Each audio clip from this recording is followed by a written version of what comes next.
அனைவருக்கும் வணக்கம். பாரம்பரிய திருவள்ளுவர் குலவம்சம் பிரசன்ன ஜோதிடர் சுப மாரிமுத்து திருப்பூரிலிருந்து இந்த பதிவு உங்களுக்காக. ஐயா வணக்கங்க ஐயா. வணக்கம் ஐயா.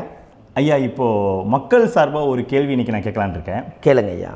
ஐயா அதாவது இந்த ஜாதகத்தில் முடக்கு இருக்கு, ஜாதகத்தையும் முடக்கிருச்சு, கண்டிப்பாக அதனால் வாழ்க்கையில் நிறைய பிரச்சனைகள் அப்படின்னு சொல்லி நிறைய பேர் கேட்குறாங்க. கண்டிப்பாங்க ஐயா. இந்த முடக்குங்கிறது என்னங்க ஐயா? அதற்கும் கர்மாவுக்கு ஏதாவது சம்மந்தம் இருக்காங்க ஐயா? ரொம்ப பற்றி சொன்னீங்கன்னா ரொம்ப உதவியாக இருக்குங்க. நல்ல கேள்விங்க ஐயா. இந்த கர்மாவே முதல் எங்கேருந்து வருது அப்படிங்கிறது தான் இப்போ நம்ம சொல்ல போகிறோம்.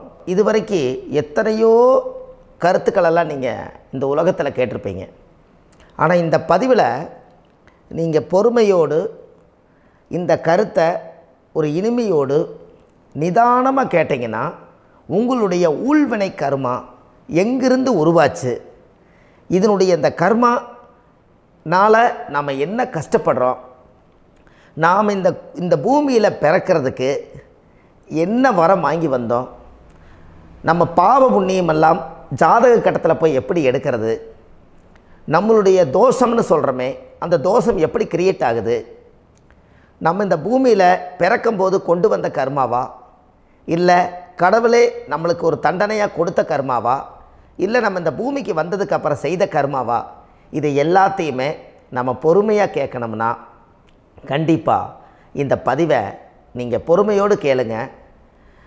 உங்களுக்கு இதில் ஒரு பெரிய ஒரு ரகசியம் ஒன்று அடங்கியிருக்குது. அந்த ரகசியத்தை தான் இன்றைக்கி இந்த உலகத்துக்கு அரங்கேற்றம் பண்ணுறேன்.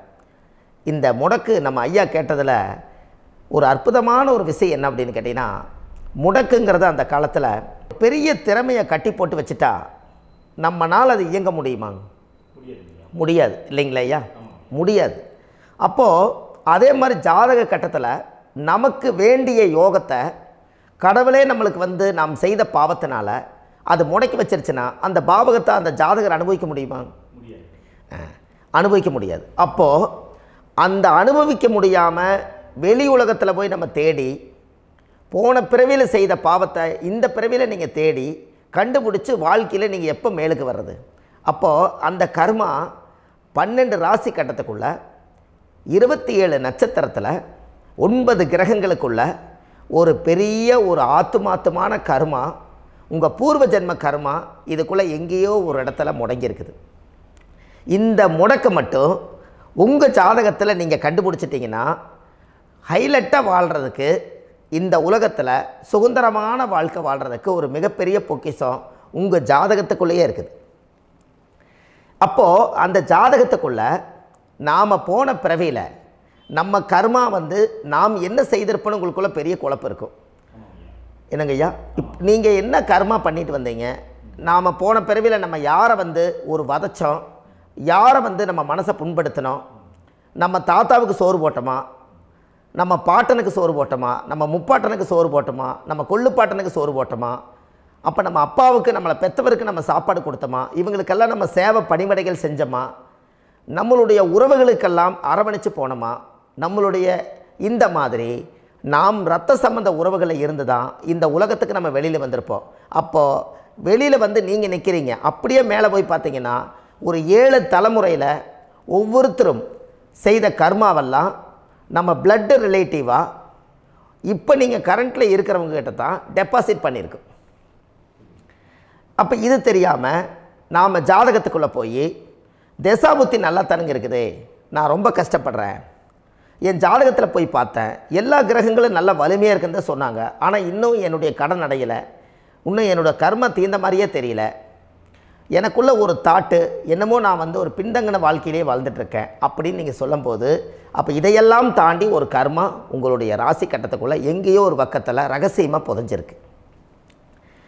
அப்போது அந்த ரகசியமாக புதைஞ்சிக்கக்கூடிய அந்த முடக்கு தான் இன்றைக்கி இந்த உலகத்துக்குள்ளே நீங்கள் தெரிஞ்சுக்கக்கூடிய விஷயம். அப்போ அந்த முடக்குங்கிறது ஒன்று உண்மை. இந்த உலகத்துக்கு நம்மளை எல்லாத்துலேயும் நல்லா யோசிச்சு பாருங்கள். 12 ராசி கட்டம் இருக்குதுங்களா ஐயா? ஆமாங்க ஐயா. ஆனால் கிரகம் எத்தனை இருக்குதுங்க? 9 தான் இருக்குங்க ஐயா. ஆமாம், 12 ராசிக்கு 12 கட்டத்துக்கு 12 கிரகம் கொடுத்துருக்கலாமல்ல கடவுள்.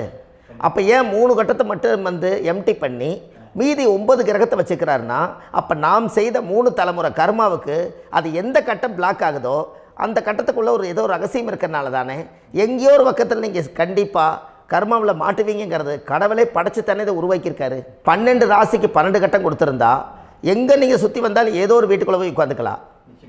ஆனால் ஒரு வீடு சுத்தமாக இருக்குது, ஒரு வீட்டில் 4 கிரகம் இருக்குது, ஒரு வீட்டில் 3 கிரகம் இருக்குது, ஒரு வீட்டில் 5 கிரகம் இருக்குது, ஒரு 3 வீடு 4 வீடு காலியாக இருக்குது. அப்போ எங்கேயோ ஒரு ராசி கட்டத்துக்குள்ளேயே கடவுளுடைய கர்மா விளையாட்டு, அது ரகசிய விளையாட்டு தான்.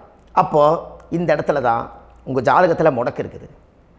இந்த முடக்கை நீங்கள் எப்படியெல்லாம் அதை ஆராய்ச்சி பண்ணி கண்டுபிடிக்க முடியும் அப்படிங்கிற ஒரு விஷயத்தை தான் இன்றைக்கி நம்ம இந்த உலகத்துக்குள்ளே இதை நுழைக்க போகிறேன். இப்போ அப்பா செய்த பாவம்னு ஒன்று இருக்குமில்லங்க ஐயா, நம்ம அறியாத வயசில் தெரியாதில்ல, அப்பா செய்த பாவம் ஒன்று இருக்கும். அப்பாவுடைய சொத்து பிள்ளைக்குத்தானா, அப்பாவுடைய பாவம் பிள்ளைக்குத்தானே, என்னங்க ஐயா? சரி, அப்போ தாத்தா இருக்கிறாரு, தாத்தாவுடைய கர்மா உயிர் எங்கே எழுதி வைக்கிறாருங்க? அப்போது மகனை விட்டுறாரு. அப்போ தாத்தா மாதிரியே முகம் இருக்குது, தாத்தா மாதிரியே அவருடைய நடை உடை பாவனை இருக்குது, அவர் தாத்தாவுடைய ஜீனு தான் அப்படின்னு இவர் சொல்லும்போது, அப்போ தாத்தாவுடைய சொத்து பேரனுக்கு சொந்தம்னா தாத்தாவுடைய பாவம் எங்கே போகுங்க? Very good. அப்போ அப்போது இந்த கர்மா எப்படி டிரான்ஸ்ஃபர் ஆகுதுன்னு உங்களுக்கு தெரியுதா? அப்போ நீங்கள் போன பிறவியில் அந்த தாத்தாவுடைய பேரனை நீங்கள் பிறக்கிறதுக்கு கர்மம் உங்களை செயல்பட வச்சுருக்குது. அதனால் நீங்கள் தாத்தாங்கிறீங்க. அதனால் அந்த கௌரவமை எங்கள் தாத்தா சம்பாரித்த சொத்து நான் தான் அனுபவிக்கணுங்கிற விதியை நீங்கள் உருவாக்கிறீங்க. அப்போது இந்த ஜாதகத்தில் அந்த ஊழ்வினை தோஷந்தான் ஏதோ ஒரு வழியில் உங்களை கர்மாவை செயல்படுத்துது. அதனால தான் இந்த ஜாதகத்தில் எந்த ஒரு முடக்கை எடுக்கிறதா இருந்தாலும் சூரியன் என்ற நட்சத்திரம் எதுவோ அந்த நட்சத்திரத்துக்கு எந்த வீடு முடக்காகுதோ அங்கே தான் உங்களுடைய கர்மா ஒளிஞ்சிருக்கும். இதுதான் உங்களுடைய பெரிய ஒரு பொக்கிஷமான ரகசியம்.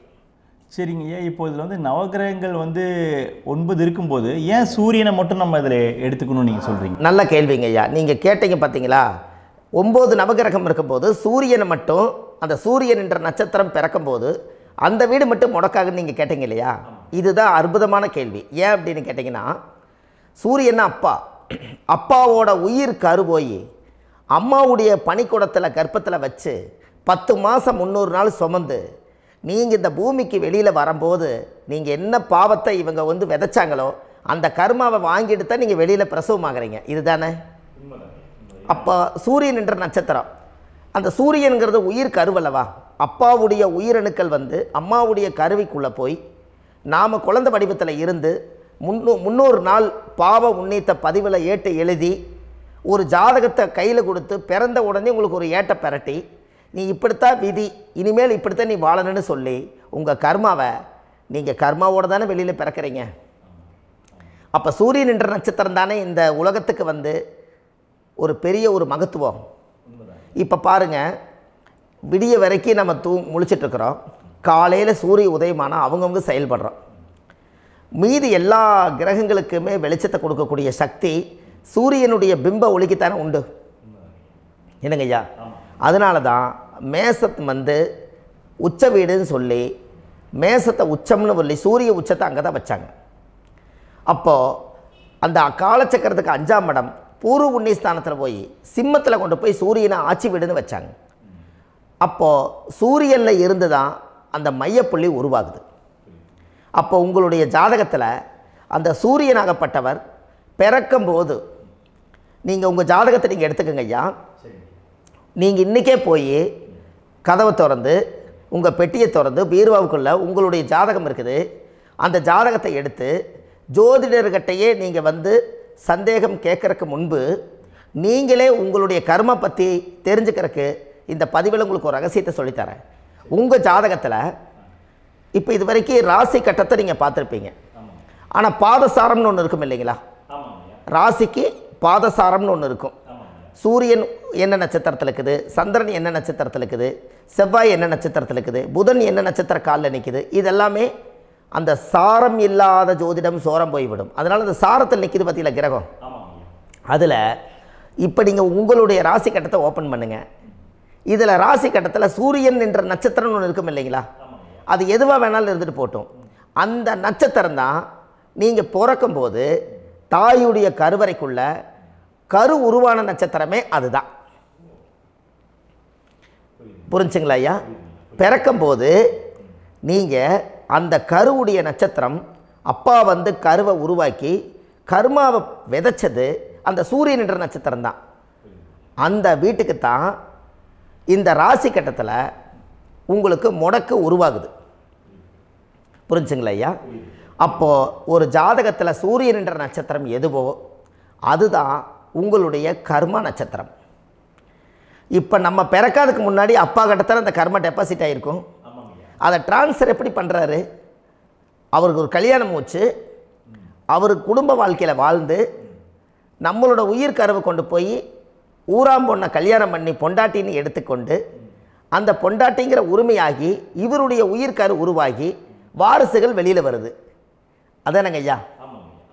அப்போது அந்த சூரியன் என்ற நட்சத்திரம் தான் இந்த உலகத்தில் ஒரு பிரம்மாண்டமான நட்சத்திரம். இந்த நட்சத்திரம் உங்கள் மனசுக்குள்ளே ஏதாவது இருந்துச்சுன்னா உங்கள் வீட்டில் ஏதாவது ஒரு நல்ல விஷயங்கள் நீங்கள் பண்ணுறதா இருந்தால் அந்த கர்மா நட்சத்திரம் சூரியனுடைய நட்சத்திரம் இருக்குது பார்த்தீங்களா, அந்த நட்சத்திரத்தில் எந்த ஒரு சேவைகளும் செய்யக்கூடாது. அதுதான் கர்மா. அதை போய் நீங்கள் ஆக்டிவேட் பண்ணி விட்டீங்கன்னா அது முன்னோர்களை வந்து நீங்கள் வந்து தொந்தரவு பண்ண மாதிரி. அந்த கர்ம நட்சத்திரம் தான் உங்கள் வாழ்க்கையில் அது புதஞ்சிருக்கிறதா. இப்போ குழந்தை பிறந்தாலோ சீர் சீமந்தங்கள் நீங்கள் செய்கிறதாலோ கல்யாணம் முக்கிறதுனாலோ உங்கள் ஜென்ம நட்சத்திரத்தன்னைக்கு கல்யாணம் பண்ண வேணாம்னு சொல்லிக்கிறாங்கல்லங்க. உங்களுக்கு ஜென்ம நட்சத்திரத்துக்கு முன்னாடி உங்களை உருவாக்குன நட்சத்திரம் தான் ஜென்ம நட்சத்திரம். அப்போ சூரியன் என்ற நட்சத்திரம் அப்பாவுடைய ஜென்ம நட்சத்திரமாக அந்த ஊழ்வினை கர்மம் செயல்படுது. அப்போ அந்த முடக்கு யார் வழியில் வந்தது? முன்னோர்கள் வழியில் வந்தது. முன்னோர்கள் கட்டி வச்சது யாரைய? குலதெய்வத்தை. அப்போ அந்த குலதெய்வத்தை போய் சாமிக்கு போய் வீடு வாசல்லாம் வலித்து குலதெய்வத்தை போய் தேங்காய் பழம் பூ மாலை கல்கண்டு வாங்கி அர்ச்சனை பண்ணி ஒரு அன்னதானம் ஒன்று பண்ணிவிட்டு சாமிக்கு பொங்கல் வச்சு நைவேத்தியம் பண்ணிவிட்டு உங்கள் ஜாதகத்தை வச்சு பூஜை பண்ணிவிட்டு வாங்க. அதுக்கப்புறம் தான் உங்கள் கர்மாவை கண்டுபிடிக்கிறதுக்கு வழியே பிறக்கும். குலதெய்வத்தை வணங்காமல் கோவிந்தா கோவிந்தா என்று பல தெய்வத்தை வணங்கினாலும் பலனொன்றும் இல்லைன்னு அந்த காலத்தில் முன்னோர்கள் சொல்லி வச்சுக்கிறாங்களா இல்லைங்களா? அதனால் கண்டிப்பாக அதை கண்டுபிடிச்சி நீங்கள் அதுக்கு ஒரு நைவேத்தியம் பண்ணால் மட்டும்தான் முதல்ல உங்கள் 5ஆம் பாவம் முன்னோர்கள் அது வேலை செய்யும். குலதெய்வ ஆலயத்துக்கு போயிட்டு வாங்க. போயிட்டு வந்துட்டு இந்த கர்மவினை தோஷத்தை நிவர்த்தி பண்ணுறதுக்குண்டான சரியான பரிகாரத்தை நம்ம எடுப்போம். அப்போது உண்மையாலுமே ஒரு ராசி கட்டத்துக்குள்ளே இந்த மாதிரி ஒரு அந்த கர்ம தோஷம் இருப்பதனால இந்த கர்மா தோஷத்துக்கு அந்த முடக்க தோஷங்கிறத நீங்கள் எடுத்து அதை கண்டுபிடிச்சி அந்த சூரியன் என்ற நட்சத்திரம் எந்த ராசி கட்டத்தில் போய் முடக்காயிருக்குதோ அந்த முடக்கு எந்த பாவகம் வந்து நம்மளுக்கு லாக் ஆகிருக்குதோ அந்த பாவகத்துக்கு உண்டான பரிகாரங்கள் அதுக்குரிய ஸ்தலங்கள் அந்த கோவில்களில் போய் சுவாமிக்கு தேங்காய் பழம் பூமாலை கல்கண்டு வாங்கி அர்ச்சனை பண்ணி நீங்கள் அந்த கோவிலுக்குள்ளே போய் உட்காந்து சாமி கும்பிட்டு வந்தீங்கன்னா உங்களுடைய ஜாதகத்தில் இருக்கக்கூடிய அந்த முடக்கு தோசை நீங்கி வாழ்க்கையில் நீங்கள் எதை சாதிக்க வந்தீங்களோ அந்த சாதனையை நீங்கள் சாதிச்சிட்ருப்பீங்க. புரிஞ்சுங்களா ஐயா? ஏன் அப்படின்னா அந்த முடக்கு நட்சத்திரத்துக்குள்ளே தான் ஒரு தோஷம் இருக்குது. இப்போ அந்த காலத்தில் பாருங்கள் ஐயா, முன்னோர்கள் எல்லாம் நிறைய பேர் கோவில் கட்டி வச்சுட்டு போயிருக்காங்களா இல்லைங்களா?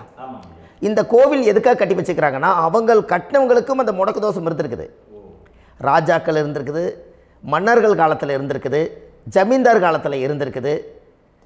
இப்போ அவங்களுடைய அமைப்புகள் எல்லாமே முன்னோர்கள் என்னமோ அறியாமல் தெரியாத தன்னடக்கம் இல்லாத ஒரு கர்மாவை இவங்க செஞ்சிட்டாலும் அதுக்குரிய பரிகார ஸ்தலங்களை கொண்டு போய் அந்த காலத்திலே ஜாதகம் பார்த்து நம்ம வந்து முன்னோர்களுடைய பாவத்தை நாம் செய்த பாவத்தையும் தீர்த்துட்டு நமக்கு கீழே அடுத்த சந்ததிகள் அடுத்த தலைமுறைகள் வந்தாலும் இந்த கோவில்களுக்கு வந்து விளக்கு போட்டு சாமி கும்பிட்டு இந்த மண்ணை மிதிச்சிட்டு போனால் அன்னையோடு அந்த கர்மா தீருங்கிறது அந்த காலத்திலேயே முடக்கு தோசை பரிகாரத்தை கோவில் வழியில் அந்த காலத்தை திசை திருப்பி வச்சுருக்காங்க. அப்போ நீங்கள் கோவிலுக்கு போகாமல் கண்டிப்பாக இந்த பரிகாரத்தை நீங்கள் உடைக்க முடியாது. ஏன் உடைக்க முடியாதுன்னா இப்போ நீங்கள் எத்தனை வருஷம் வாழ்கிறீங்க ஐயா? 120 வருஷமே வச்சுக்கோங்க. சூரியன் திசை 6 வருஷம், சந்திரன் திசை 10 வருஷம், செவ்வாய் திசை 7 வருஷம், ராகு திசை 18 வருஷம், குரு திசை 16 வருஷம், சனி திசை 19 வருஷம், புதன் திசை 17 வருஷம், கேது திசை 7 வருஷம், சுக்கிரன் திசை 20 வருஷம். இப்போ நான் சொன்ன டோட்டலெல்லாம் கூட்டிங்கன்னா 120 வருஷம் வரும். இது ஒரு மனிதர் பிறந்து பூரண ஆயுளோடு வாழ்ந்தால் இந்த 120 வருஷம் வாழ்ந்தால் அவர் இந்த பூலோக பதவி விட்டு சிவலோக பதவி போயிடுவார். அதுக்கு பேர் தான் பூரண ஆயுள் என்று பொருள். அப்போ இந்த பூரண ஆயுளை வாழ்ந்தவருக்கு 120 வருஷம். கோயில் எத்தனை வருஷம் வாழுதுங்க ஐயா? கோயில் பழங்காலத்து கோயிலெல்லாம் எத்தனை வருஷம் வாழுதுங்க? 12 வருஷத்துக்கு கும்பாபிஷேகம். அது ஓகே, அது பரவாயில்ல. 12 வருஷத்துக்கு ஒருக்கா பழசை புதுப்பிச்சு கும்பாபிஷேகம் பண்ணி மறுபடியும் அதுக்கு பவர் ஊட்டி சக்தி ஊட்டி அதுக்கு உருவேற்றுறாங்க. நான் சொல்கிறது கோயில் 5000 வருஷம் 4000 வருஷம் பெரிய பெரிய சித்தர்கள், மகான்கள், ரிஷிமார்கள், யோகிகள், சித்தர்கள் இவங்களெல்லாம் போய் கோவில்லையே சிவனையும் பெருமாளையும் வழிபாடு பட்டுட்டு கோவில்லையே ஒரு ஓரத்தில் ஜீவசமாதி ஆயிட்டாங்கன்னு பழைய கால கோயிலில் சித்தர்கள் குடியிருக்காங்களா இல்லைங்களா? இருக்காங்கல்லங்க ஐயா. அப்போது நாம் 120 வருஷம் வாழ்கிறோம், கோவில் 5000 வருஷம் வாழுது. எங்கே சக்தி அதிகமாக இருக்குன்னு சொல்லுங்க? கோவிலில் தாங்க ஐயா. கோயில் தான், அதில் ஒன்றும் மாற்றம் இல்லைங்களே. கோவில் தாங்க. அப்போ கோவிலில் தான் அந்த சக்தி இருக்குதுன்னு நீங்கள் சொல்கிறீங்க. அப்போ உங்களுடைய கர்மாவை உடைக்கிறதுக்கு 120 வருஷம் பெருசா 5000 வருஷம் பெருசான்னு சொல்லுங்கள்? 5000 தாங்க. அப்போ 5000 வருஷம் உள்ள அலைகள் வந்து எத்தனை அந்த சிவனுக்கு இப்போ சிவன் கோயிலே உங்களுக்கு முடக்கு தோஷத்துக்கு ஒரு கோயில் வருதுன்னு வச்சுக்கோங்க. அந்த கோவிலில் எத்தனை முடக்குகளுக்கு உண்டான கோவில்கள், எத்தனை பழங்களை ஊற்றி சாமிக்கு அபிஷேகம் பண்ணியிருப்பாங்க, எத்தனை பால் கூட ஊற்றிருப்பாங்க, பன்னீர், தேன், இளநீ, மஞ்சள் நீர், திருமஞ்சனம், அபிஷேகம், பொங்கல், நைவேத்தியம் இத்தனையும் செஞ்சு அந்த சிவனை வந்து சிவனாக பார்த்து அந்த கருவறைக்குள்ள ஒரு கிராணங்கள் வரும்போதும் கூட பாதுகாப்பு பண்ணி வச்சு நல்ல சக்தியோடு அந்த கருவறையை புத்தியோடு அவங்க வேலை செஞ்சு அந்த காலத்தில் வச்சுருக்காங்களா இல்லைங்களா? அப்போது நம்ம வீட்டை அவ்வளோ சுத்தமாக வச்சுருக்க முடியுமா? என்னதான் வாஸ்து இருந்தாலும் முடியாது இல்லைங்களா? அப்போது அவ்வளவு ஒரு பவர்ஃபுல்லான கோவில் அந்த முடக்கு தோஷத்துக்குள்ளே ரகசியமாக அந்த கோயில் அடங்கியிருக்குது. உங்கள் ஜாதகத்துக்குள்ள உண்மையாலுமே ஊழ்வினை கோயில், கர்மவினை கோயில் அதுக்குள்ளே இருக்குது. அந்த ஜாதகத்தை கணிச்சு பார்த்தா கரெக்டாக உங்களுடைய ஜாதகத்தில் அப்பாவுடைய கருவறையிலேருந்து உயிர் உருவாகிற நேரத்தில் இருந்து இப்போ வரைக்கும் நீங்கள் கரண்ட்டில் வாழ வரைக்கும் அந்த கர்ம கூட வர்றத ஒரே ஒரு இடத்துல போனால் மட்டும்தான் விட்டுட்டு வர முடியும். அது எந்த வீடு அப்படின்னு கேட்டால் உங்களுக்கு வந்து அப்பாவுடைய கர்மா வழியில் போய் அந்த கோவில் பழையகால கோயில், பழையகால தெய்வங்கள், அந்த கோவில் தான் உங்கள் ஜாதகத்துக்குள்ள ரகசியமாக இருக்கும். அது ஏன் இந்த பதிவில் உங்களால் சொல்ல முடியாது அப்படின்னா, இந்த பதிவில் ஏன் உங்க சொல்ல முடியாதுன்னா உங்கள் ஜாதகம் தெரியாமல் என்ன கோயிலை நீங்கள் சொல்லுவீங்க? இப்போ பொதுவாக ஒரு நட்சத்திரத்துக்கு ஏதோ ஒரு கோவிலை அவங்க சொல்லி நீங்கள் போயிட்டு வர்றீங்கன்னு வச்சுக்கோங்க. ஆனால் அது வேலை செய்யலைன்னா நம்மளுக்கு என்னங்க இவ்வளோ கஷ்டப்பட்டு போய் அதை பலனடையிலேன்னு கேள்வி கேட்டக்கூடாது. உங்கள் ஜாதகத்தை நீங்கள் கொண்டாங்க, உங்கள் டேட் ஆஃப் பர்த் டயத்தை போட்டு ஜாதகத்தை கணிச்சு நீங்கள் சூரியன்ன்ற நட்சத்திரத்துக்கு உங்களுடைய கர்மவினை கோவில் யார், உங்களுடைய முடக்கு யார், ஊழ்வினை தோஷத்துக்கு உண்டானவர் யார், தாய் வழி கர்மா யார், தந்தை வழி கர்மா எது, நீங்கள் பிறக்கும்போது வந்த கர்மா என்ன, இது எல்லாம் கணிக்காமல் பொதுவாக ஒரு கோயிலில் போய் நீங்கள் பாட்டுக்கு சாமி கும்பிட்டு வந்தால் பலன் எப்படி கிடைக்கும்? கண்டிப்பாக கிடைக்காது ஐயா. என்னங்க ஐயா? அது தெரிஞ்சு பண்ணாதான் சரியா? ஒரு டாக்டர்கிட்ட போகிறீங்க, என்னை அப்படியே ஸ்கேன் பண்ணி ஒரே ஒரு மாத்திரை கொடுங்கன்னு கேட்டால் டாக்டர் கொடுப்பாருங்களா? அவர் என்ன பிரச்சனை இருக்குதோ அதை முதல்ல கண்டுபிடிச்சி ஸ்கேன் பண்ணி பார்த்து ரிப்போர்ட் எடுத்து அது மூலியமாக தான் கொஞ்சம் எடுத்து ஐயா உங்களுக்கு இந்த பிரச்சனை, இதுக்கு தீர்வுக்கு இதுக்கு உண்டான மெடிசன், இது இப்படித்தான் சாப்பிடணும்னு அது முறையாக சொல்லி அந்த உயிர் வாழ வைக்கிறாரு டாக்டர். அவர் ஒரு தெய்வ வடிவத்தில். கரெக்டுங்களா ஐயா? அப்போ உங்களோட கர்மா எங்கே செயல்படுது அப்படின்னா இந்த முடக்க நீங்கள் இந்த பதிவில் தெரிஞ்சுக்கங்க. அதுக்குரிய நட்சத்திரம் என்னன்னு தெரிஞ்சு வச்சுங்க. உங்கள் ஜாதகத்தில் சூரியன்ற நட்சத்திரத்தை எடுத்துக்கங்க. அந்த வீட்டுக்கு முடக்க இந்த பதிவில் எந்த வீடு லாக் ஆகிருக்குதுங்கிறத நான் உங்களுக்கு இந்த வீட்டில் சொல்கிறேன். அந்த வீட்டு நீங்கள் பாருங்கள், உங்களுடைய லக்கணத்துக்கு அது எந்த வீடு. இப்போ லக்கணத்துக்கு ஒரு 7வது வீடுன்னே வச்சுக்கோங்க. அப்போ லக்கணத்துக்கு 7வது வீடே முடக்கு. அப்படி ஒரு முடக்கு ஆகிப்போச்சுன்னா ஒரு ஜாதகத்தில் லக்கணம் தான் 1, 7ஆம் இடம்ங்கிறது மனைவி ஸ்தானம். ஒரு ஆணுடைய ஜாதகத்துக்கு 7ஆம் இடம் தான் மனைவி. அவருக்கு நல்ல மனைவி அமையாமல் ஆடம்பரம் இருந்தும் வீடு அரண்மனை மாதிரி இருந்தும் அந்த மனைவியை ஒரு சந்தோஷமாக அவர் அனுபவிக்க முடியாது. புரிஞ்சுங்களா ஐயா? சந்தோஷமாக அனுபவிக்க முடியாது. ஏன் அப்படி? 7ஆம் இடத்துல தான் அவரோட கர்மா உட்கார்ந்துருக்குது. கரெக்டாக சொன்னீங்க. 7ஆம் இடத்துல தான் அந்த கர்மா உட்கார்ந்துருக்குது. அப்போ அந்த 7ஆம் இடத்துல இருக்கக்கூடிய அந்த கர்மா போன பிறவியில் நீ மனைவிக்கு சோறு போடாமல் மனைவியை கட்டி வச்சு அடிக்கிறதும், மனைவியை துன்புறுத்துறதும், அந்த மனைவி இருக்கவே இன்னொரு வாழ்க்கைக்குள்ளே போகிறதும், இங்கே வாழ வேண்டிய தாம்பத்திய சந்தோஷத்தை கொண்டு போய் இன்னொரு இடத்துல கொடுக்கறதும், தெரிஞ்சிருந்தே நம்மளுடைய மனசுக்குள்ளே திருடுத்தனமாக வாழ்கிறதும், இது எல்லா கர்மாவும் போன பிறவியில் நாம் செய்த ஊழ்வினை கர்மா தான் உங்கள் ஜாதகத்தில் 7ஆம் இடம் முடக்கு.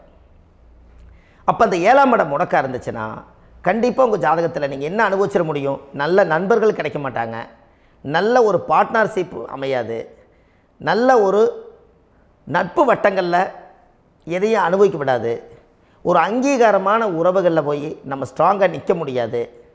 7ஆம் இடம் என்பது தாம்பத்திய வாழ்க்கை, பூர்த்தி இல்லாத வாழ்க்கையாக இருக்கும். இப்படியெல்லாம் அந்த ஜாதகத்தில் ஒரு பொதுவாக ஒரு ஜாதகத்தில் 7ஆம் பாவம் முடக்காயிட்டால் இந்த கர்மாவை அவர் அனுபவிச்சுக்கிட்டே இருப்பார். இது எப்போத்தான் அதுக்கு ஒரு தீர்வு வேணுங்க ஐயா? அந்த கோயில் எதுன்னு நீங்கள் கரெக்டாக சொன்னீங்க. இப்போ இது மனிதனால் செயல்படுது. மனிதர்கள் தான் கோயிலை கட்டி வச்சாங்க. தெய்வத்தை விட ஒரு காலத்தில் மனிதர்களுக்கு மகிமை ஜாஸ்தி. ஏன்னா சாதாரண ஒரு மண் பூமியாக இருந்த இடத்த மனிதர்கள் தான் கோயில் கட்டி ஒரு மகிமைப்படுத்தி புண்ணியம் பண்ணி வச்சாங்க. மனிதர்களுக்கு சக்தி அதிகம்தான், ஆனால் பிரபஞ்சத்துக்கு அதை விட சக்தி அதிகமல்லவா? ஐயா, நீங்கள் கோவிலுக்கு போய் அந்த கர்மா உடைக்கிறதுக்கு கோவிலில் சக்தி இருக்குது, ரைட்டு. ஆனால் நம்ம வீட்டுக்கும் கோயிலுக்கும் ஒரு மிகப்பெரிய தொடர்பு என்னென்னா, அந்த கோயில் கட்டுறவங்க எல்லாமே பழைய காலத்து கோயிலெல்லாம் பாருங்கள், பஞ்சபூதத்தை வச்சு கட்டியிருப்பாங்க. பஞ்சபூதத்தை வச்சு தான் கட்டுவாங்க கோயில். அது உங்களுக்கு தெரியணும் இல்லைங்களா? பஞ்சபூதம்னா நீர், நெருப்பு, காற்று, பூமி, ஆகாயம். இந்த பஞ்சபூதத்தினுடைய சக்திகள் எல்லாம் ஒரே நேர்கோட்டுக்கு என்னைக்கு வருதோ அன்னைக்கு தான் அந்த கோவிலுடைய பாலக்கால் போட்டு 1000-2000 வருஷம் நிலச்சி நிற்கிறது. காரணம், இந்த பிரபஞ்சத்தில் பஞ்சபூதம் எப்படி நிலச்சி நிற்குதோ அதுபோல் 5000 வருஷம் நிற்கிறதுக்கு அந்த பஞ்சபூத சக்தி வச்சு தான் சாமி சிலையை பிரதிஷ்டை பண்ணி வச்சுருப்பாங்க. அதனால தான் இந்த கோயில்கள் எல்லாம் 5000 வருஷமாயும் எத்தனையோ கிராணங்களை எல்லாம் தப்பிச்சிருக்கிறதுக்கு காரணம். அப்பேற்பட்ட புண்ணிய ஸ்தலம் உங்களுக்கு எதுன்னு தெரியணுமல்லவா? என்னங்க ஐயா? அப்பேற்பட்ட புண்ணிய ஸ்தலம் உங்களுக்கு எதுன்னு தெரிஞ்சால் தானே நீங்கள் போய் செய்ய முடியும், இல்லாட்டி கண்டிப்பாக தெரியாது. அப்போ இந்த முடக்கு தோஷத்தை கடவுள்கிட்ட கொண்டு போய் ஒப்படைக்கணும். நாம் பிறக்கும் போது கொண்டு வந்த கர்மாவை நாம் இருக்கும் காலத்தில் கொண்டு போய் இந்த கர்மாவை சுத்தப்படுத்தி, நீங்கள் பாவ ஆத்மாவை இந்த பூமியில் பிறந்து பூலோகத்தில் எல்லா புண்ணியத்தையும் செஞ்சுட்டு இந்த பூலோகத்தை விட்டு நீங்கள் போகும்போது புனித ஆத்மாவாக போகணுன்னா உங்கள் கர்மாவை கொண்டுட்டு போகாதீங்க, கர்மாவை நிவர்த்தி செய்யுங்க. என்னங்க ஐயா? அப்போ கர்மாவை சுத்தப்படுத்துங்க. கர்மாவை சுத்தப்படுத்திட்டு உங்களுக்கு பிறக்கிற குழந்தைகளுக்கு அந்த கர்மாவை டிரான்ஸ்ஃபர் பண்ணாமல் உங்களோட நில் பண்ணுங்க. ஒரு உதாரணம் சொல்லட்டுங்களா ஐயா? ஒரு காந்தம் ஒன்று இருக்குது இல்லைங்களா? ஒரு காந்தம்ங்கிறது ஒரு தாத்தாவாக வச்சுக்கோங்க. ஒரு இரும்பை கொண்டு போய் வச்சா ஒட்டு மாட்டாதா? அப்போ ஒட்டுனோடனே காந்தம்ங்கிறது தாத்தா, அவருக்கு பிறந்த வாரிசுக்கு அந்த கர்ம டிரான்ஸ்ஃபர் ஆயிருமா? சரி, இன்னொரு இரும்பை கொண்டு போய் வைங்க, ஒட்டு மாட்டாதா? அப்போ அது பேரனுக்கு வைங்க, பேரனுக்கு வந்துருச்சு அந்த கர்மா. இன்னொரு இரும்பு கொண்டு போய் வைங்க, அந்த காந்தத்துக்கு நேர் இன்னொன்று வைங்க, ஒட்டு மாட்டாதா? அப்போ அதை கொண்டு போய் நம்ம கொள்ளு பேரனுக்கு வைங்க. இப்படியே டிரான்ஸ்ஃபர் ஆகி தலைமுறையாக இந்த கர்மா தொடர்ந்துக்கிட்டே இருக்குது. இந்த இடத்துல கொண்டு போய் காந்தத்துக்கு இரும்பு ஒட்டிகிட்டே இருக்குதுல்ல, இந்த இடத்துல ஒரு மரக்கட்டை செஞ்சு கொண்டு போய் கரெக்டாக வச்சுக்கினே போட்டுமா? அந்த மரக்கட்டையை கொண்டு போய் வைக்கிறவர் யார்? மரக்கட்டை வச்சுட்டு அடுத்த வாரிசு புனிதமாக பிறந்துட்டு இந்த மேலே இருக்கிற கர்மாலாம் இந்த அடுத்த இதுக்கு வராதில்ல. இதுதாங்க ஐயா கர்மா. தொடர்ந்து வரக்கூடிய கர்மாவை அதை நில் பண்ணணுங்கிறதுக்கு பேர் தான் இந்த உதாரணத்தை சொன்னவங்களுக்கு.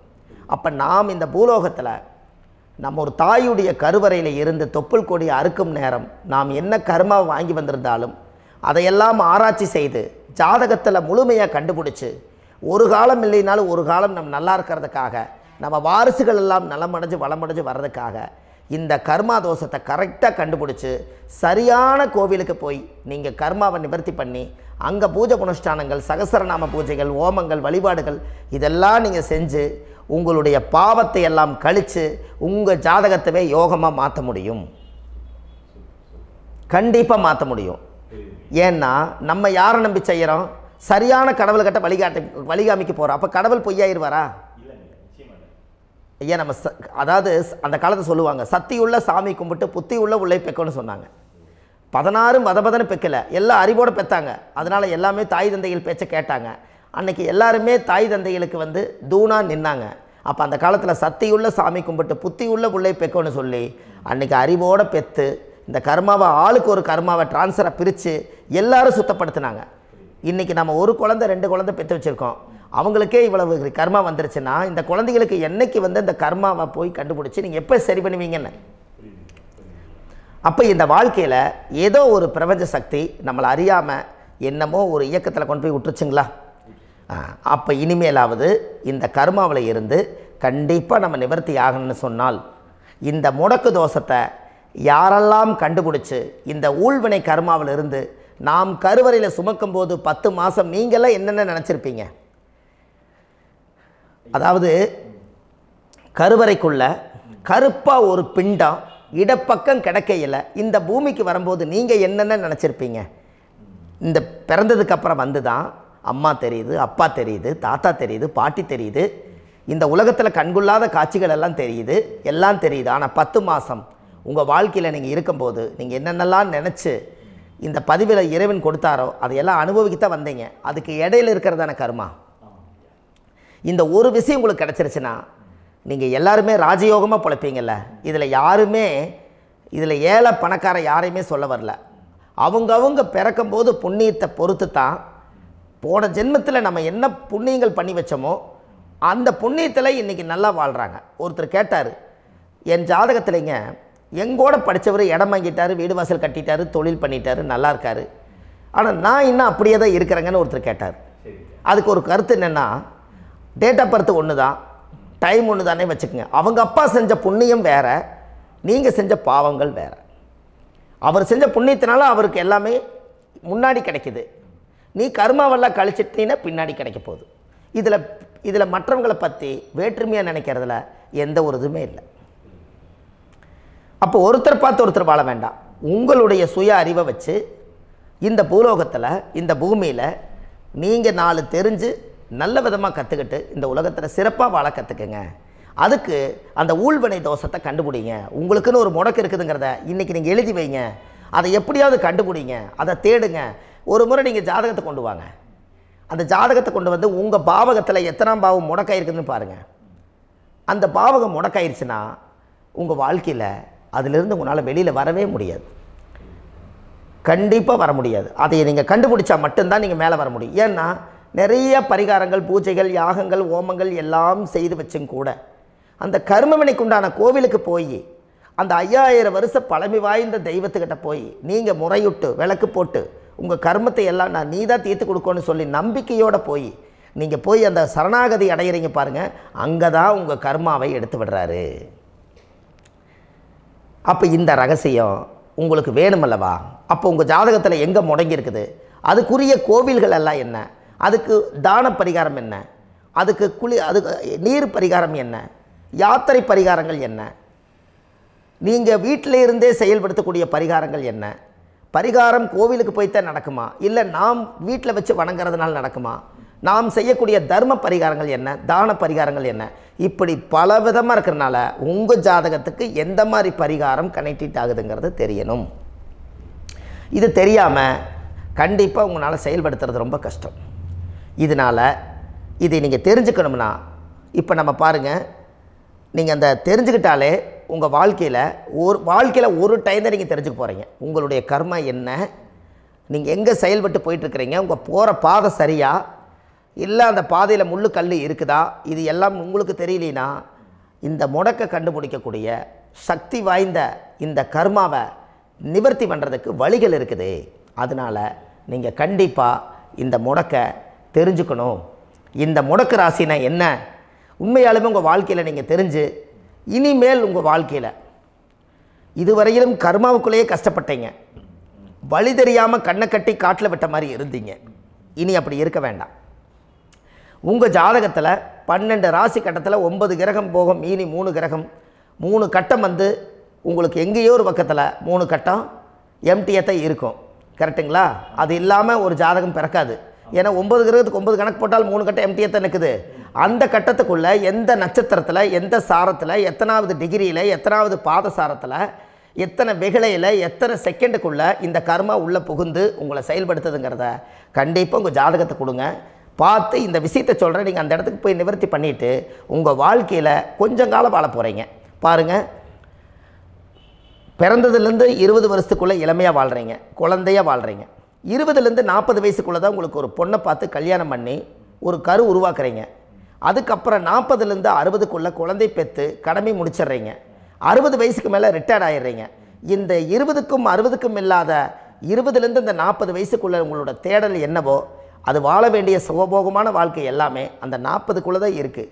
இந்த 40க்குள்ளே இருக்கக்கூடிய வாழ்க்கையை இந்த கர்மா தெரியாமல் காலத்தை வீணாக்க வேண்டாம். வாழ வேண்டிய வயசில் நீங்கள் வாழணும். அதுக்குரிய கர்மாவை நீங்கள் சுத்தப்படுத்துங்க. எப்படியெல்லாம் நீங்கள் சந்தோஷமாக வாழ்கிறீங்கன்னு எனக்கு ஒரு தகவல் கொடுங்க. வேறு லெவலில் நீங்கள் இருப்பீங்க. கண்டிப்பாக இந்த பதிவில் உங்களுக்கு நான் இந்த விஷயத்தை கொடுக்க போகிறேன். இந்த முடக்கு நட்சத்திரங்கள் என்ன அப்படிங்கிறத இந்த பதிவில் நீங்கள் ஒரு நோட் ஒன்று எடுத்துக்கோங்க, குறித்து வச்சுக்கோங்க. இதில் இருந்து அவங்கவுங்களுக்கு முடக்கு நட்சத்திரம் என்னங்கிறத இந்த பதிவில் நான் உங்களுக்கு கொடுக்குறேன். இந்த வீடு தான் அது முடக்குங்கிறத சொல்கிறேன். இதையெல்லாம் நீங்கள் தெரிஞ்சு உங்கள் ஜாதகத்தவே நீங்கள் முடக்கு எடுத்து கண்டிப்பாக உங்கள் வாழ்க்கையில் நீங்கள் நல்லா இருப்பீங்க. அதுக்கு ஒரு நோட் எடுத்து வச்சுக்கோங்க. இது வரைக்கும் கர்மாவை பற்றி நம்ம பேசினோம். உங்கள் ஜாதகத்தில் சூரியன் என்ற நட்சத்திரத்துக்கு தான் முடக்குன்னு சொன்னீங்களே, எந்த வீடுங்கிற ரகசியத்தை இன்றைக்கி நம்ம எல்லோரும் தெரிஞ்சுக்கலாமா? இத்தனை காலமாக நீங்கள் தெரிஞ்சுக்காத ஒரு ரகசியத்தை இன்றைக்கி உங்கள் ஜாதக கட்டத்தில் நீங்களே முடக்க கண்டுபிடிச்சி அதுக்குண்டான பலனை தேட போகிறீங்க.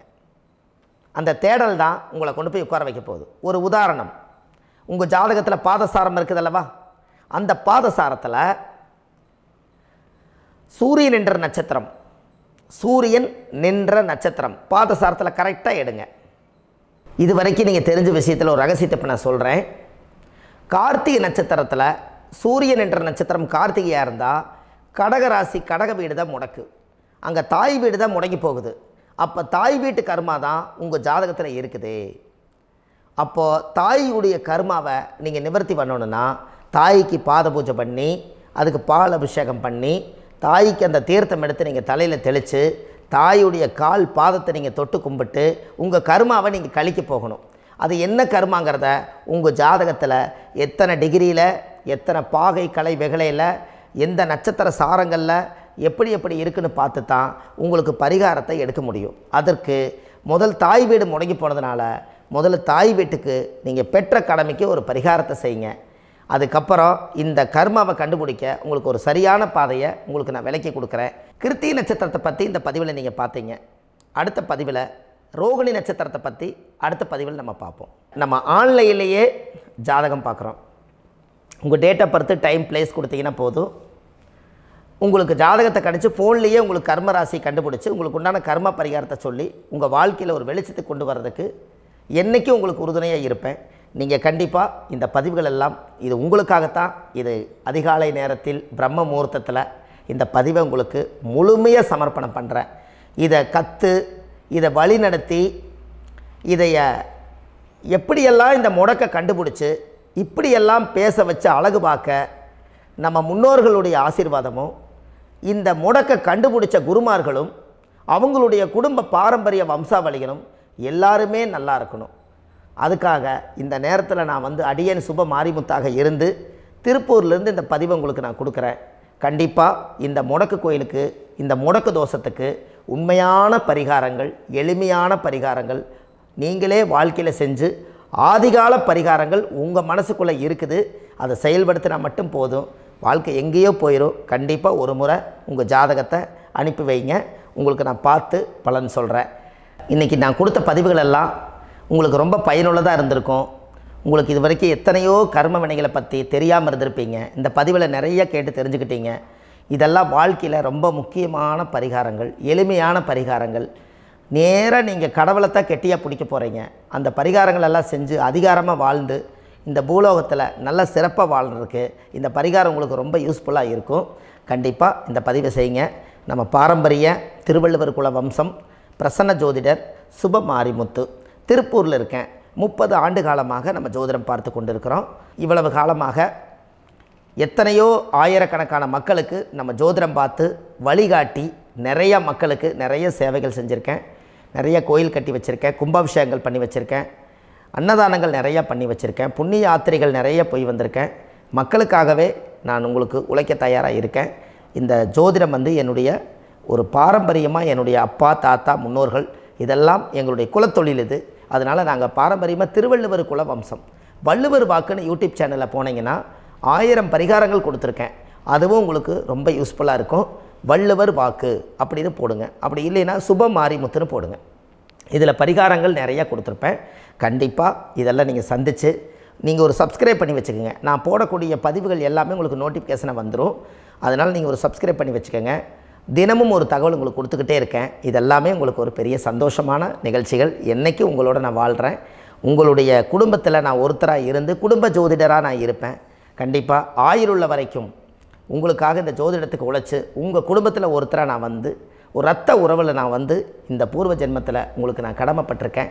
கண்டிப்பாக அடுத்த பதிவில் உங்களை நான் சந்திக்கிறேன். வாழ்வது ஒரு முறை, வாழ்த்தட்டும் தலைமுறை. நன்றி, வணக்கம்.